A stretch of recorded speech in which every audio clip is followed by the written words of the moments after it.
momento. Saben ustedes que aquí en Radio Televisión Española nos hemos volcado siempre con las víctimas de la Dana desde el primer día que tuvimos que narrar esa tragedia, y mañana, cuando se cumple un año, lo volveremos a hacer de nuevo. Claro. Desde la mañana, desde primera hora hasta la noche, programación especial en Radio Televisión Española para acompañar a las víctimas de los fallecidos, para las que mañana es un día terrible. Contaremos también con la participación de los familiares, con la participación de supervivientes, contaremos con líderes políticos y, de nuevo, la gran ausencia será la de Carlos Mazón, presidente de la Generalitat, a quien insistimos en nuestra petición para que nos conceda una entrevista, como ha hecho con otros medios de comunicación.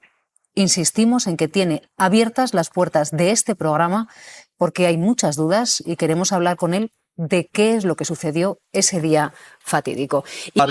No comparto en esta semana dar el espectáculo que ha dado ayer el presidente del gobierno. No lo voy a hacer por respeto a las víctimas y a los familiares. Lo que ocurrió esa tarde, tras casi 4 horas de comida en el Ventorro, tiene relevancia para la jueza que investiga la Dana.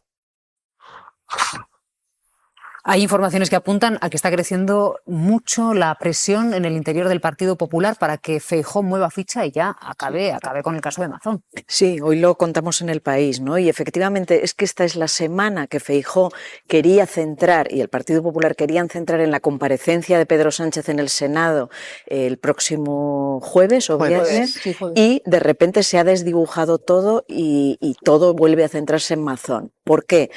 Pues porque no solo ha ido cambiando de versión en cada mes, cada ocasión en que ha podido hablar de ello. Es que cada una de las versiones empeora la anterior y ahora ya estamos ante la sospecha muy fundamentada de que estuviera hasta las 8 de la tarde o 8 menos cuarto con esta periodista, tremendo, que no tiene culpa de nada, obviamente, pero que se convierte en... O sea, la comida en sí era un escándalo cuando tu comunidad está sufriendo la barbaridad de Dana que sufrió. Pero es que no fue una comida de 1 hora y media, 2, como todos podemos tener comidas de trabajo, no, de 3, de 4. Ahora la acompañó al parking y ahora tenemos un hueco de 37 minutos en que su teléfono está inutilizado o no se utiliza hasta las, creo, prácticamente 8 menos 20 o menos cuarto.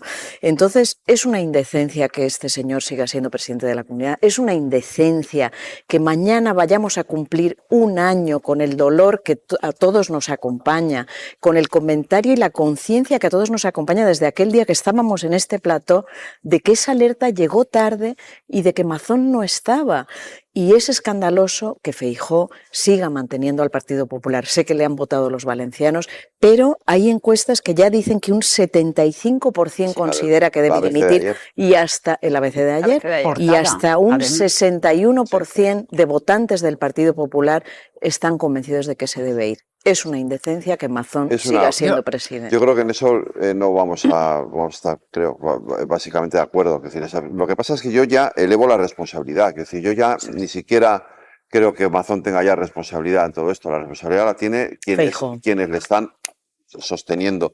Y hay una persona en concreto, y por la información que yo tengo en el entorno de Alberto Núñez Feijóo, que es quien está manteniendo a sangre y fuego a Mazón en el poder, y quien además está apostando para que vuelva a ser el candidato. Se llama Miguel Tellado y es el secretario general del Partido Popular. Y es quien es el principal apoyo y el principal baluarte que tiene Carlos Mazón ahora mismo en Génova 13. Porque sí que es verdad, sin embargo, lo contáis hoy, pero desde la información que tenemos todos los periodistas que de alguna manera seguimos al Partido Popular, es verdad que en el resto del entorno de Alberto Núñez Feijóo y sobre todo en el entorno de los varones regionales que tiene el Partido Popular, las críticas internas a Mazón son absolutas. O sea, pero ahí es donde se desdibuja. Se desdibuja por eso digo que la responsabilidad no la tiene quien le mantiene, quien le sigue manteniendo. Que es Feijóo, y se desdibuja ahí con lo que me estás diciendo aún más su liderazgo. Porque ¿qué es? ¿El de los valores en Extremadura que convocan elecciones para tal? ¿O es el que está manteniendo a un presidente que desapareció en una comida cada vez más larga con una periodista, mientras su gente, decenas de personas... No estaba donde tenía que estar. Bueno, bueno, claro que a mí yo quiero saberlo ya también por modo. Importa que no estuviera, importa en dónde estaba. Respeto, claro lo que estoy pensando, claro. Cada maldito mes. Un año. Y no solamente políticamente cómo te deja eso de ser un mentiroso a ojos de todo el mundo, sino sobre todo, yo lo pienso a nivel humano, a ojos de las víctimas, cómo tienen que recibir que cada vez les dé una versión diferente. No, que estaba aquí, que estaba con estos, que al final salía una hora, que salí más tarde, y un año después, y cuando se va a cumplir a justo un año, que tengas que volver a revivir ese día y sabiendo que ese indecente estaba ahí, que todavía no ha tenido consecuencias, no penales, que ya sabemos que son más complicadas, van más a largo plazo, sino políticas inmediatas. Si hay una cosa que tenemos clara, desde la carta que ha escrito, también después de bastante tiempo, Maribel Vilaplana, que ella se le ha caído el mundo encima también, ella no era responsable, porque ella no tenía capacidad de gobierno, no es responsable de lo que estaba haciendo, estaba comiendo como una ciudadana cualquiera. Pero desde su carta, y ahora que lo voy a decir delante de la jueza, sabemos que Mazón sí que recibió llamadas.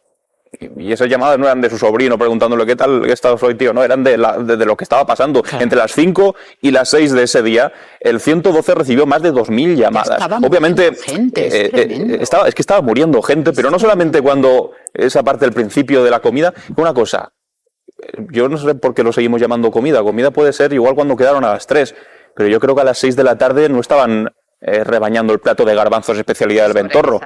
Sí, una sobremesa, que la sobremesa lo que hace, insisto, no es estar comiendo, que ahí también nos interesaría ver la factura del Ventorro, para ver qué era lo que acompañaba la comida, y ahí sabemos después de, joder, pues si se fue a acompañar al parking y tardó más y lo vio con la camisa cambiada y con la ropa diferente y tal, lo que todos hemos pensado desde el primer momento, claro, la sobremesa. Claro, es una sobremesa, que llega hasta las 7 acompañando al parking a esta señora. Bueno, en fin, que es que esto...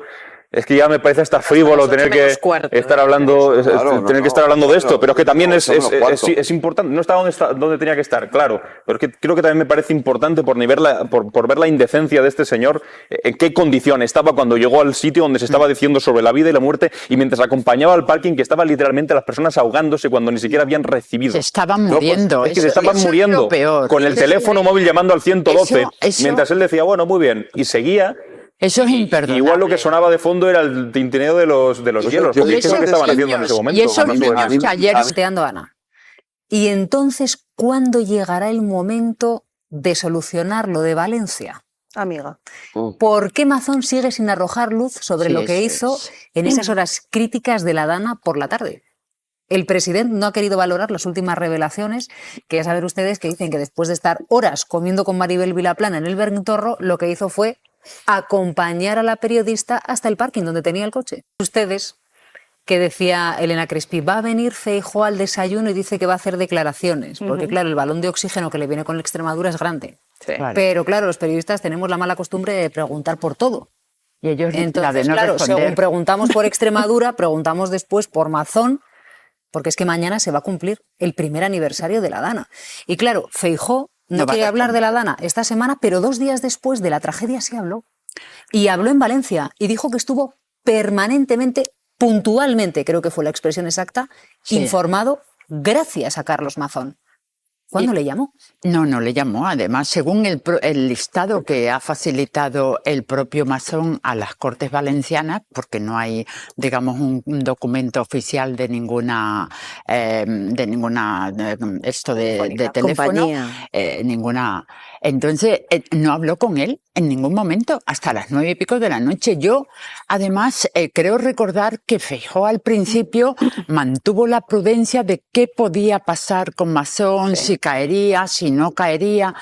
Y lo que no entiendo es su evolución o involución hacia ese apoyo cerrado. No creo que sea buena imagen para un partido que, por no perder la Comunidad Valenciana, donde lo han gestionado muy mal, tú sigas empeñado en mantener a un presidente que a lo largo de este año ha dado 10 relatos de cuál fue su día. Desde luego, en ninguno incluye, o por lo menos no demuestra, que estuviera al tanto. Es más, si hubiese estado al tanto, hubiese seguido comiendo, casi sería peor, ¿no? Porque si sabía lo que estaba pasando y seguía comiendo y acompañando, y, en fin, me parece tremendo. Y en esa hora, además, que queda ahí, o 40 minutos que queda pendiente, yo no sabía, no calculaba bien las distancias de Valencia.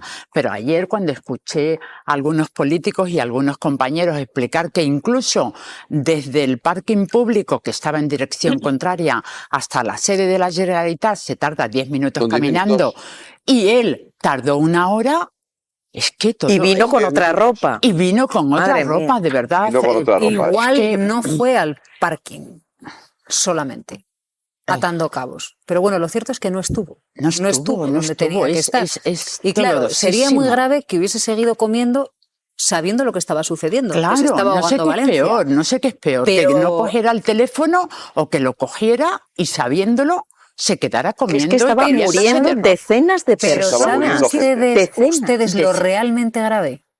Que lo hubiese sabido, hubiese seguido comiendo Claro. y hubiese dado las órdenes a quienes estaban en el CECOPI. Porque ahí tendría una responsabilidad judicial. Ese es el Esta hueco. es la clave de Ahí, esta historia. sí. Ahí. Si él hubiese dado las órdenes, Carlos Mazón sería judicialmente el responsable de la gestión de la tragedia. Y ahí es donde se estrecha el cerco. Porque la jueza que está investigando quiénes estuvieron en la gestión de la tragedia, ahora ya él le pide a las Cortes Valencianas que le entregue ese listado de llamadas que entregó el propio Carlos Mazón. Un listado un poquitito especial y sui generis Sí. porque, claro, no es una factura telefónica, sino que es un listado de llamadas salientes sin duración, pero bueno, que según Carlos Mazón son las llamadas que realizó desde su teléfono. Sí, efectivamente, la jueza que lleva la instrucción ha solicitado este listado de llamadas a les Corts Valencianes. Allí lo entregó Carlos Mazón hace apenas 2 semanas y la jueza considera que es pertinente conocer ese listado de llamadas para determinar cómo se fueron tomando las decisiones. En ese listado de llamadas hay 7 llamadas previas a ese parón en ese teléfono entre las 6:30 y las 7 aproximadamente.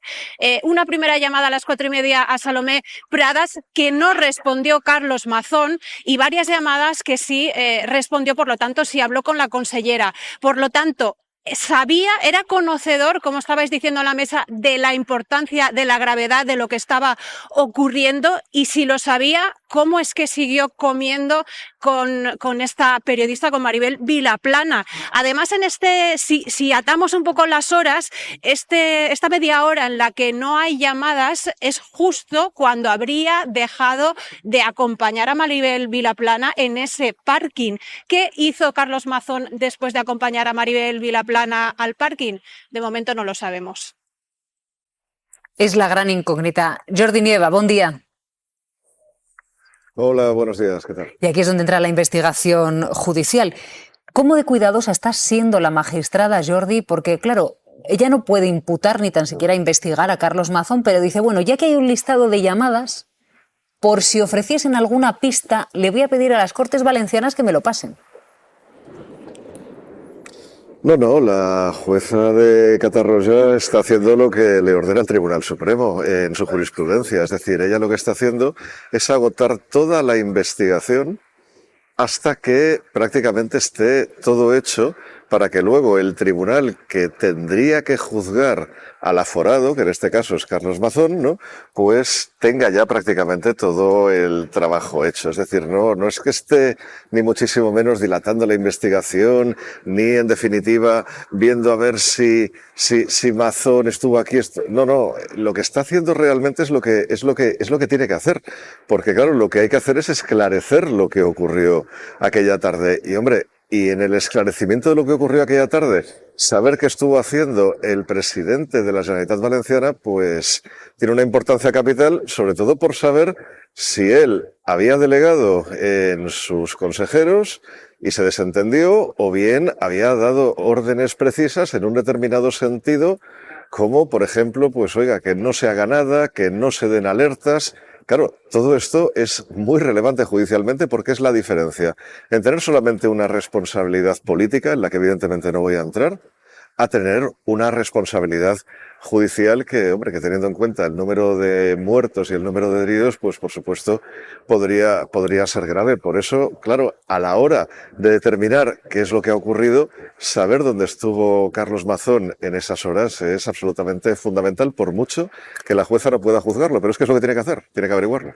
Claro, la jueza de la Dana está, Jordi, yendo con pies de plomo, básicamente para cerrar con todo detalle una investigación, y si al final tiene que imputar a Carlos Mazón que ella no puede investigarlo, entregar a otro juez que sí puede hacerlo una investigación absolutamente exhaustiva. Yo quería preguntarte al respecto, ¿qué podría hacer, qué podría ser determinante para imputar a Carlos Mazón? Sí, no, lo que acabo de explicar, lo puedo explicar un poquito más. Es decir, lo que tenemos que saber es qué posición se atribuyó a sí mismo Carlos Mazón. Es decir, en un ejecutivo autonómico o en cualquier otro tipo, digamos, de organización, siempre hay un mando directivo y unos mandos intermedios. Y ese mando directivo, naturalmente, puede delegar en los mandos intermedios, que además pueden ser considerados más especialistas, digamos, en la materia, ¿no?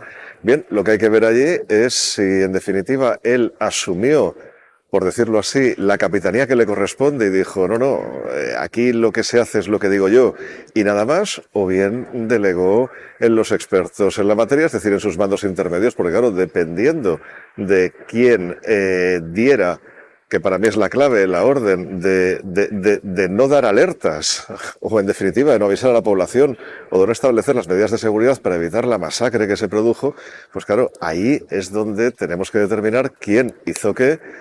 Y evidentemente, si él no se desentendió, sino que él, por determinadas razones que estaban en la cabeza de todo el mundo en aquel momento, era un puente, pues no hubiera querido dar pues las órdenes pertinentes para no alarmar a la población, pues claro, eso habría provocado, eso sería una decisión algo más que errónea y por supuesto pues habría provocado pues una posible masacre, ¿no? Ahora bien, todo esto es el principio, naturalmente, es decir, la imputación es el inicio de una investigación. Luego, a partir de ahí, ya la responsabilidad penal final es otra cosa completamente distinta. Jordi, si él hubiese dado las indicaciones, las órdenes, aunque no estuviese físicamente presente en el CECOPI, ¿Carlos Mazón estaría al frente de la gestión de la emergencia? ¿Sería considerado responsable? No, por supuesto. Por supuesto que sí, claro. O sea, es decir, si yo doy unas órdenes y digo que nadie mueva un dedo de aquí hasta que yo lo diga y me voy a comer, y no hago nada más, claro, evidentemente que soy responsable. Otra cosa es que tú digas, oye, voy a estar ocupado durante estas horas, con lo cual a partir de aquí, pues, hacedlo lo mejor que podáis y lo que vosotros hagáis yo lo voy a respaldar. A partir de ahí, eso es otra cosa completamente distinta. Ahí ya se opera una delegación y la responsabilidad sería únicamente política, que evidentemente la hay, porque es que a ver, es que no hacía falta ser el presidente de la Comunidad Valenciana para saber lo que estaba ocurriendo, es que lo sabíamos todos en toda España, incluso yo que estaba en el extranjero me enteré, o sea que, quiero decir, era algo como bastante evidente ya a horas de la tarde, desde luego mucho más tempranas que las 8 de la noche, por supuesto. Responsabilidades políticas de muchos tipos, los que no hicieron la obra, los que dejaron... Los que probablemente estaban mirando más a la presa de Forata, que era un riesgo brutal y había alertas clarísimas de que iba a estallar y no al Barranco del Pollo porque parecía una cuestión menor o porque ni siquiera se tenía constancia de que podía haber problemas ahí. Hay muchas responsabilidades políticas y después habrá muchas responsabilidades penales. Y las responsabilidades penales se van a dirimir con las actas del CECOPI.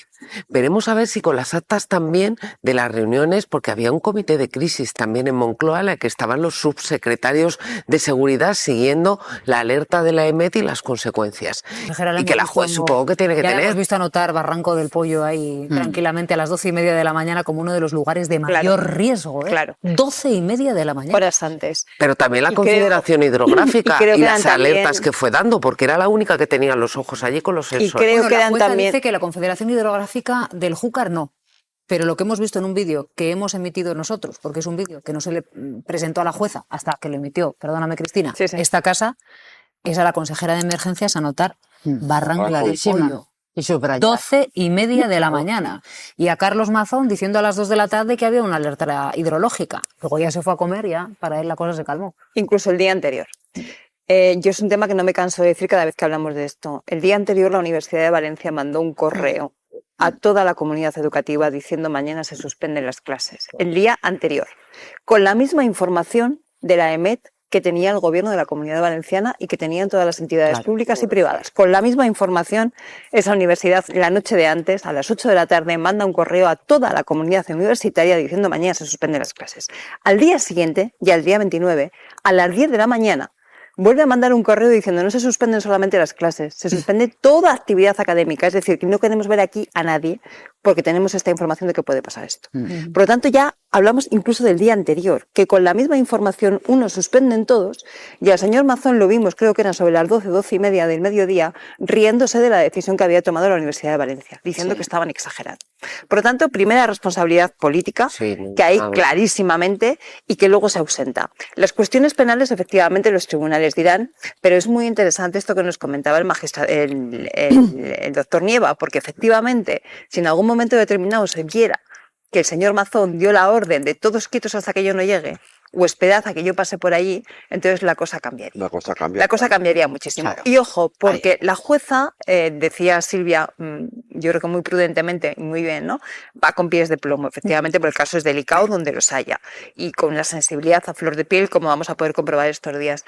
De momento ha pedido la lista de las llamadas que el señor Mazón entregó a las Cortes, ¿no? ¿Qué pasaría? Porque se pidiera la factura de la compañía telefónica. Porque nos cuesta, necesitaría un suplicatorio. Sí, efectivamente, pero ¿qué pasa si eso se llegara a dar? Las Cortes podrían haberlo pedido. Las Cortes, sí, pero ella de momento no, pero se podría dar ese suplicatorio donde efectivamente pidiera la factura. Vamos a ver, porque sabemos... Un segundito, que tenemos a Jordi Nieva con nosotros. Jordi, claro, la jueza que no está investigando ni puede investigar a Carlos Mazón no podría solicitar a la compañía telefónica la factura, el listado de llamadas exacto con la duración de Carlos Mazón, ¿no? No, claro, evidentemente, cualquier medida que afecte a los derechos de Carlos Mazón, la jueza no puede entrar ahí porque no es competente para juzgarle. Por tanto, ahí ya sí que tendría que dejar la investigación, ¿no? Pero, claro, hasta llegar a ese punto todavía quedan bastantes diligencias por realizar y, ojo, y hay maneras indirectas pues de intentar acreditar con quién se puso en contacto o si habló con alguien, por ejemplo, a través de pruebas de pruebas testificales, únicamente, insisto, no para esclarecer la responsabilidad de Carlos Mazón, sino para saber qué ocurrió, es decir, para esclarecer la responsabilidad de aquellos a los que sí que puede juzgar, que son los que tiene imputados en su causa, y eso... Desde luego, no es que lo pueda hacer, es que lo tiene que hacer y naturalmente es una manera indirecta de llegar a esas conclusiones. Claro. ¿Y si el teléfono es de la Generalitat? Claro. No, aunque el teléfono sea de la Generalitat, por mucho que un teléfono sea corporativo, una cosa es que podamos tener acceso toda la ciudadanía de él y otra cosa es que la persona que tenga ese teléfono no pueda hacer uso de él para una llamada en privado, que incluso luego puede pagar, no sé cómo decirlo, si fuera menester, ¿no? Pero vamos, no se excluye, esto lo dice el Tribunal Europeo de Derechos Humanos, no se excluye completamente el ejercicio del derecho a la intimidad por mucho que el canal de comunicación sea corporativo, con lo cual aquí, vamos, ante la duda, evidentemente, habría que proteger el derecho a la intimidad de Carlos Mazón y ahí, pues, habría que pasar el caso, naturalmente, al Tribunal Superior de Justicia de Valencia. Otra cosa, Jordi, el lunes la jueza ha llamado a declarar a Maribel Vilaplana, que es la periodista con la que estaba comiendo Carlos Mazón el día de la tragedia. ¿La jueza podría llamar también a los escoltas que le acompañaban?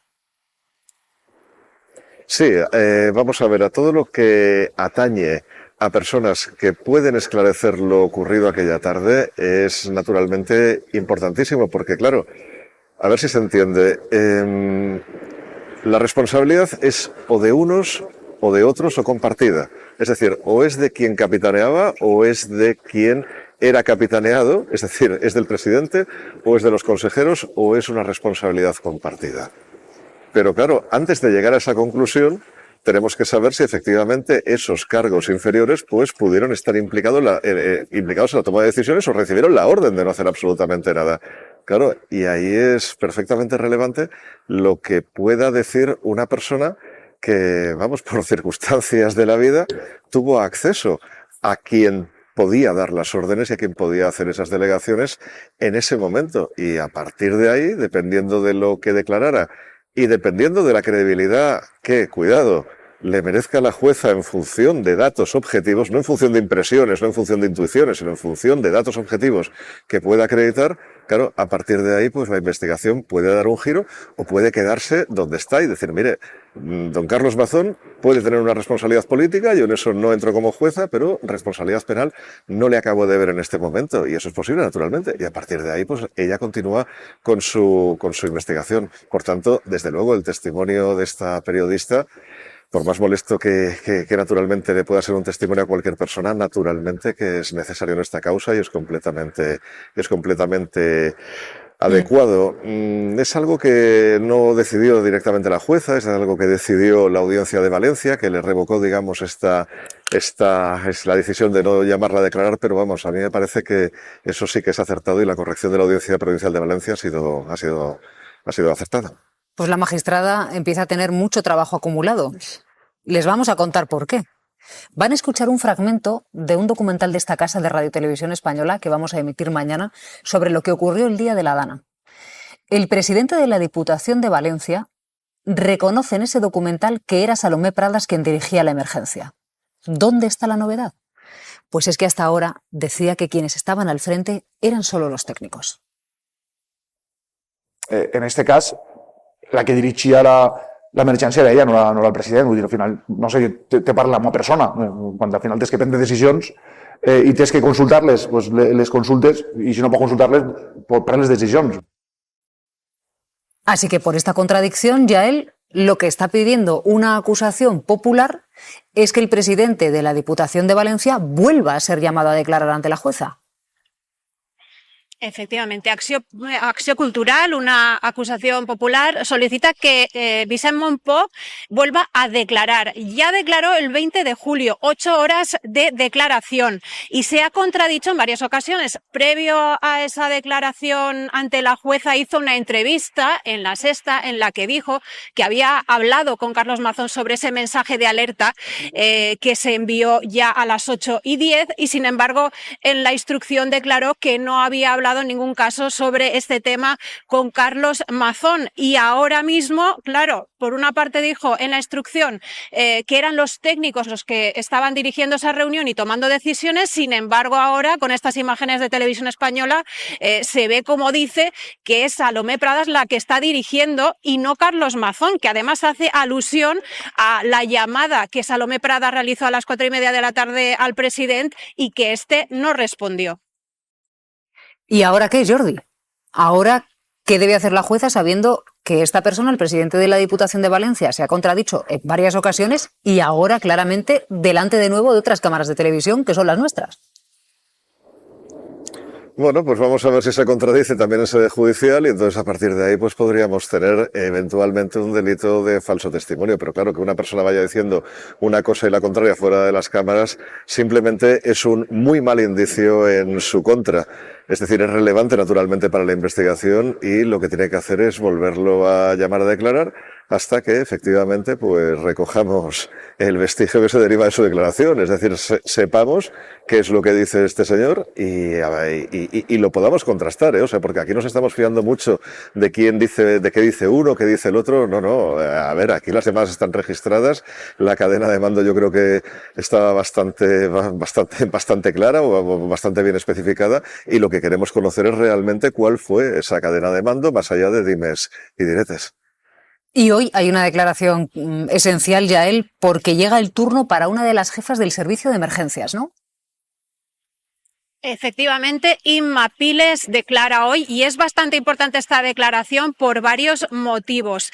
En principio, ella sería la que decretó la alerta hidrográfica por la mañana antes de que llegaran Emilio Argüeso y Salomé Pradas al centro de emergencias de la Eliana, y también sería, según un testigo que ya ha declarado a principio de octubre, un técnico de emergencias, declaró que fue Inma Piles la que dio la orden de que los bomberos forestales acudieran a medir los caudales en el barranco del Pollo. Por lo tanto, vamos a ver qué podemos sacar de más información sobre lo que ocurrió ese día y de la toma de decisiones, de quién tomó cada decisión ante la emergencia.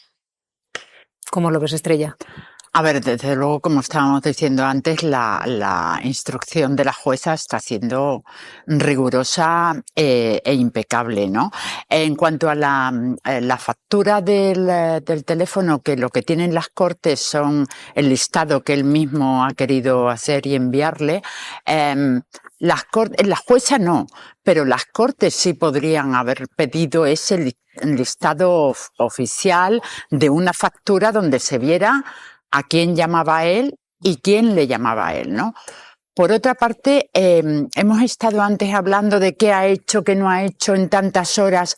Bueno, puede que también eso sea una estrategia, más que porque haya hecho algo indecente, como han dicho últimamente, o incoherente o inoportuno, es que igual con esa ocultación está evitando, aquello de lo que estábamos hablando, que haya un seguimiento penal, ¿no? Una culpabilidad penal, y que yo solamente se me ocurre que tantas versiones tan distintas en un año sean con el objetivo de, oye, me puede costar la presidencia de la Generalitat, pero no termino en la cárcel, ¿no? Por dejación o por confundirse en las medidas que se tomaron y en las que no se tomaron, sobre todo. Yo siempre he pensado que tiene que haber una estrategia, que no puede ser tan... no quiero decir una palabra muy allá, pero que no puede ser tan imprevisible su agenda, ¿no? Yo creo que está pensado y asesorado, además, posiblemente, para que sea así. El tintineo de los hielos, ¿qué es lo que estaban haciendo en ese momento? Y esos niños que ayer salía una información, esos niños aterrorizados ahora, o sea, supervivientes pero aterrorizados. Ayer en la 1, en los informativos, se daba una información, esos niños que oyen que cae 4 gotas y no quieren salir a la calle, que no quieren ir al colegio, o sea, no solamente los muertos, que ya es tremendo. Por eso yo decía antes que es indignante. Es la vida, ¿no? Sí, no, pues simplemente que es indignante, ¿no? Mañana se va a cumplir un año al final de esto, y por respeto a todas esas víctimas, primero de asumir su responsabilidad política, pero luego dar una explicación de qué fue lo que realmente pasó, qué es tan inconfesable, que no puedes contarlo. Por el contrario, le veremos en el funeral. Claro, bueno, esa es la parte terrible, le vamos a ver en el funeral. Vamos, yo me parece, lo del funeral, yo ya me parece es indecente, no solo es indecente, este señor que tiene en la cabeza, o sea, si está siendo cuestionado... ¿Cómo se puede dormir tranquilo? Que es la pregunta que yo me hago. Un poco de respeto hacia las víctimas que le están pidiendo, no vaya usted, respete por lo menos ese momento. ¿Saben?